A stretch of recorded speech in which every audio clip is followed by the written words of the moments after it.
नमस्कार दोस्तों, आप सभी का एक नई वीडियो में हार्दिक स्वागत है। आज की वीडियो में हम पढ़ने वाले हैं यूरोपीय मध्यकालीन कला। ठीक है, तो यूरोपीय मध्यकालीन कला ये पार्ट 1 है। इसके बाद आएगा पार्ट 2। ठीक है, तो इसके बाद आप उनको बता दें, इस पर मल्टीपल चॉइस क्वेश्चंस लेकर आएंगे।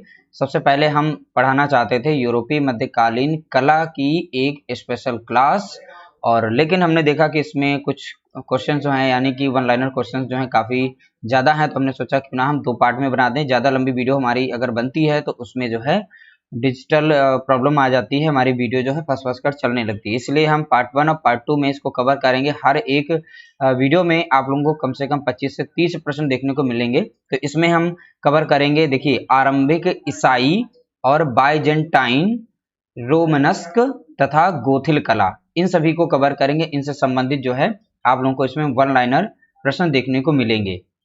जैसा कि यहाँ पर पहला प्रश्न देख रहे हैं दोस्तों, जो लोग हमारे चैनल पर नए हों वो लोग हमारे चैनल को सब्सक्राइब कर लीजिएगा, क्योंकि आप लोगों को पता है स्पेशल यूपी टीजीटी कला के लिए हमारा चैनल जो है समर्पित है। इस पर हम डेली जो है 2 से 3 वीडियो लेकर आते हैं टॉप सेलेक्टेड प्रश्नों के साथ में। अभी ये क्लास है, इसके बाद इस पर आधारित एक आप लोगों को टॉप 20 की वीडियो इसके बाद मिलेगी। 2 से 3 घंटे के बाद वो भी अपडेट कर दी जाएगी। शाम तक जो है सोते समय भी आप लोगों को एक वीडियो डेली प्रोवाइड कराई जाती है टॉप सेलेक्टेड प्रश्न के साथ में। तो चलिए वीडियो को स्टार्ट ही कर देते हैं।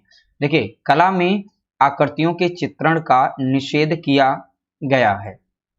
तो कला में आकृतियों के चित्रण का निषेध किया गया, ठीक है, तो किस कला में किया गया था? तो आप बताएंगे बाइजेंटाइन कला में। तो देखिए, क्वेश्चन को ध्यानपूर्वक समझिएगा। कला में आकृतियों के चित्रण का निषेध किया गया, ठीक है, तो आप बताएंगे बाइजेंटाइन कला में। अगला प्रश्न दिया गया है, बाइजेंटाइन कला का प्रथम स्वर्णिम युग किस सम्राट का है? क्वेश्चन को ध्यानपूर्वक समझिएगा। बाइजेंटाइन कला का प्रथम स्वर्णिम युग किस सम्राट का है? तो आप बताएंगे जस्टिनियन, ठीक है, तो जस्टिनियन यहाँ पर इसका राइट आंसर है। और इस पर बेस्ड हम बहुत ही जल्द जो है प्रैक्टिस सेट लेकर आएंगे, तो उसमें भी आप सॉल्व करेंगे। तो यहाँ थ्योरी को पहले समझ लीजिएगा। ईसाई प्रार्थना गृहों की वेदी पर कौन सी आकृति अधिकांश स्थापित की जाती है? ईसाई प्रार्थना गृहों की वेदी पर कौन सी आकृति अधिकांश स्थापित की जाती है? तो आप बताएंगे ईसा की सूली। वहाँ चर्च में जाते हैं तो आप लोग देखते हैं ईसा की सूली, यानी कि यीशु जी का वहाँ पर स्टेचू यानी कि जो प्रतिमा लगी होती है, ठीक है, तो उसी के बारे में बताया गया है। ईसाई प्रार्थना गृहों की वेदी पर कौन सी प्रतिमा? बताएंगे तो ईसा की सूली। अगला प्रश्न है, बाइजेंटाइन प्रार्थना गृहों का पूर्ण विकास किस रूप में हुआ था? तो क्वेश्चन को ध्यानपूर्वक पढ़ते जाइएगा। बाइजेंटाइन प्रार्थना गृहों का पूर्ण विकास किस रूप में हुआ था? तो आप बताएंगे क्रॉस आधारित भूविन्यास। तो क्रॉस आधारित भूविन्यास के रूप में हुआ था। अगला प्रश्न है, बाइजेंटाइन मूर्ति शिल्प पर किस शैली का विशेष प्रभाव था? बाइजेंटाइन मूर्ति शिल्प पर किस शैली का विशेष प्रभाव था? तो आप बताएंगे हेलेनिस्टिक, ठीक है, किसका प्रभाव था? तो आप बताएंगे हेलेनिस्टिक, राइट आंसर है हेलेनिस्टिक। अगला प्रश्न दिया गया, रोम की लुप्त होती हुई सभ्यता में से किस धर्म का प्रादुर्भाव हुआ? तो रोम की लुप्त होती हुई सभ्यता में किस धर्म का प्रादुर्भाव हुआ? तो आप बताएंगे ईसाई धर्म का प्रादुर्भाव हुआ, ठीक है, किस धर्म का? तो आप बताएंगे ईसाई धर्म का। अगला प्रश्न है, ईसाई कला की सर्वाधिक उन्नति किस शासक के समय हुई?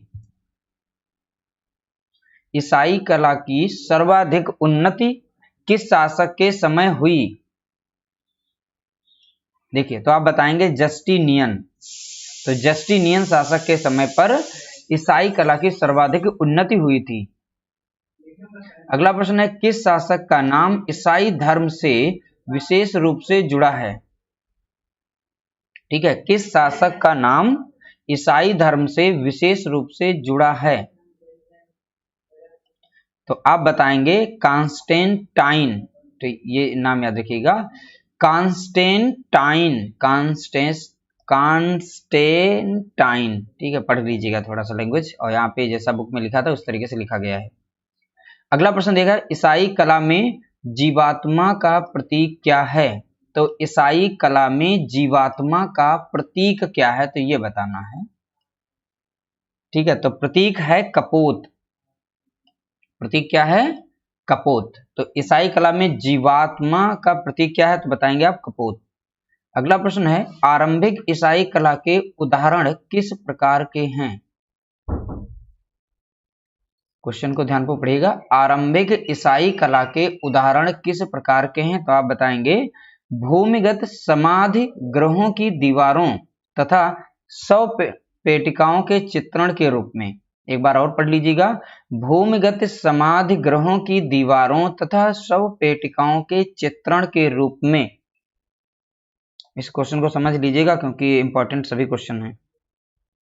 अगला प्रश्न है, बाइजेंटाइन कला की कौन सी विधा सबसे अधिक प्रसिद्ध है? ठीक है, तो बाइजेंटाइन कला की कौन सी विधा सबसे अधिक प्रसिद्ध है, तो आप बताएंगे मणिकुट्टिम।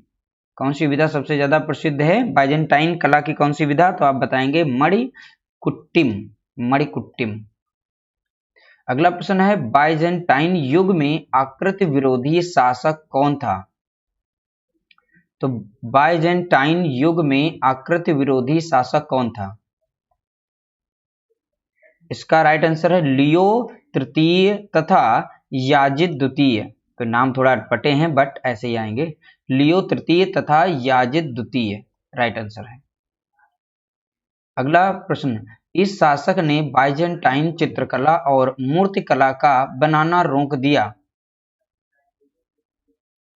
इस शासक ने बाइजेंटाइन चित्रकला और मूर्तिकला बनाना रोक दिया, कौन थे? तो आप बताएंगे लियो तृतीय थे, जिन्होंने बाइजेंटाइन चित्रकला तथा मूर्तिकला बनाना मतलब इस पर बनाने पर रोक लगा दी थी। तो आप बताएंगे लियो तृतीय। अगला है, प्रतिमा कृतियां का संबंध विशेष रूप से किससे है?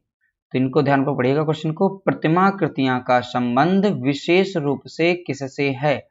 तो आप बताएंगे काष्ठ तथा हाथी दांत फलकों से। तो काष्ठ तथा हाथी दांत फलकों से। अगला प्रश्न है, बाइजेंटाइन अलंकरणों में सबसे अधिक अमूर्त सजावट किससे की गई है?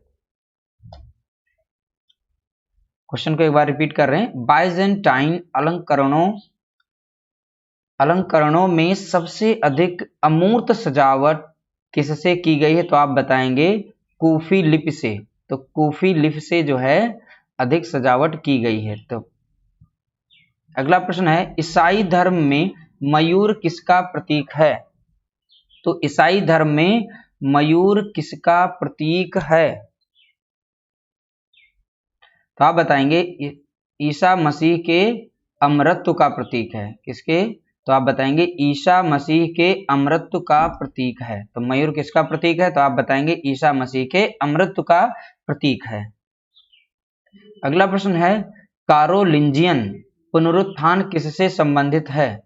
क्वेश्चन को ध्यान को पढ़िएगा, कारोलिंजियन पुनरुत्थान किससे संबंधित है? तो आप बताएंगे पुस्तक चित्रण से संबंधित है, कारोलिंजियन पुनरुत्थान।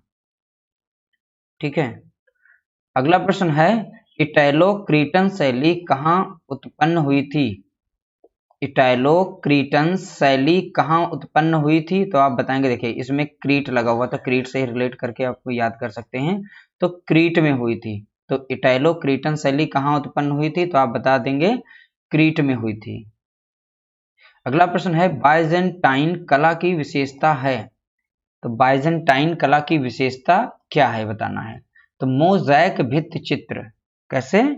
मोज़ैक भित्ति चित्र यह एक विशेष कला है। ठीक, बाइजेंटाइन कला की विशेषता क्या है?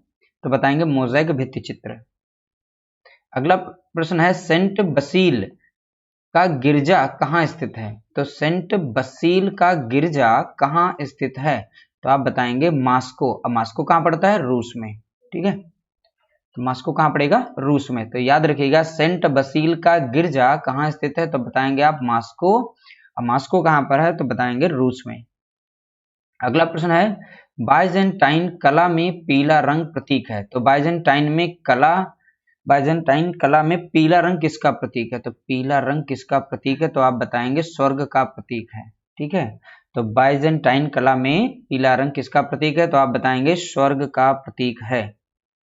अगला प्रश्न है बाइजेंटाइन कला की श्रेष्ठ दूसरी बड़ी इमारत है।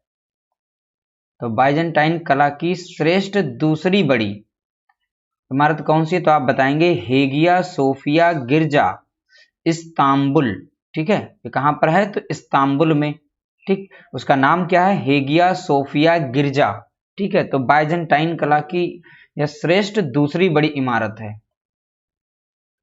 अगला प्रश्न है मणिकुट्टिम पद्धति में किस वस्तु का प्रयोग किया जाता है? तो मणिकुट्टिम पद्धति में किस वस्तु का प्रयोग किया जाता है? तो आप बताएंगे यहाँ पर संगमरमर होगा। ठीक है, ये रहा ऊपर लग गया वाला संगमरमर के टुकड़े का। तो मणिकुट्टिम पद्धति में संगमरमर के टुकड़ों का प्रयोग किया जाता है। तो याद रखिएगा मणिकुट्टिम में। अगला प्रश्न है संगमरमर के अलावा कांच के रंगीन टुकड़ों की चित्रकारी किस कला में प्राप्त होती है? देखिए, संगमरमर के अलावा कांच के रंगीन टुकड़ों की चित्रकारी किस कला में प्राप्त होती है? तो आप बताएंगे बाइजेंटाइन कला में। ठीक, बाइजेंटाइन कला में कांच के रंगीन टुकड़ों की चित्रकारी देखने को मिलती है। ठीक है, तो कांच के रंगीन टुकड़ों की चित्रकारी देखने को कहाँ मिलती है? तो आप बताएंगे बाइजेंटाइन कला में। अगला प्रश्न दिया गया है बाइजेंटाइन कलाकारों के द्वारा निम्न में से किस प्रकार की विषय वस्तु चित्र हेतु चुनी गई? ठीक है, तो क्वेश्चन को ध्यानपूर्वक समझ लीजिएगा। बाइजेंटाइन कलाकारों के द्वारा निम्न में से, ठीक है, निम्न में से किस प्रकार की विषय वस्तु हेतु चुनी गई? तो आप बताएंगे धार्मिक। ठीक है, तो धार्मिक बाइजेंटाइन कलाकारों के द्वारा। अगला प्रश्न है बाइजेंटाइन कला में छतों और दीवारों को किस विधि से अलंकृत किया गया? तो आप बताएंगे मणिकुट्टिम। अब मणिकुट्टिम में पता है कि कांच के टुकड़े लगाए जाते, सॉरी, संगमरमर के टुकड़े लगाए जाते थे। तो यहाँ पर ध्यान रखिएगा बाइजेंटाइन कला में छतों और दीवारों को किस विधि से अलंकृत किया गया? तो आप बताएंगे मणिकुट्टिम से अलंकृत किया गया। इस तरीके से जो थे पार्ट 1 में थे। इसके बाद हम जल्द जो है पार्ट 2 लेकर आएंगे और उसके बाद इसके जो है प्रैक्टिस सेट आप लोगों को देखने को मिल जाएंगे।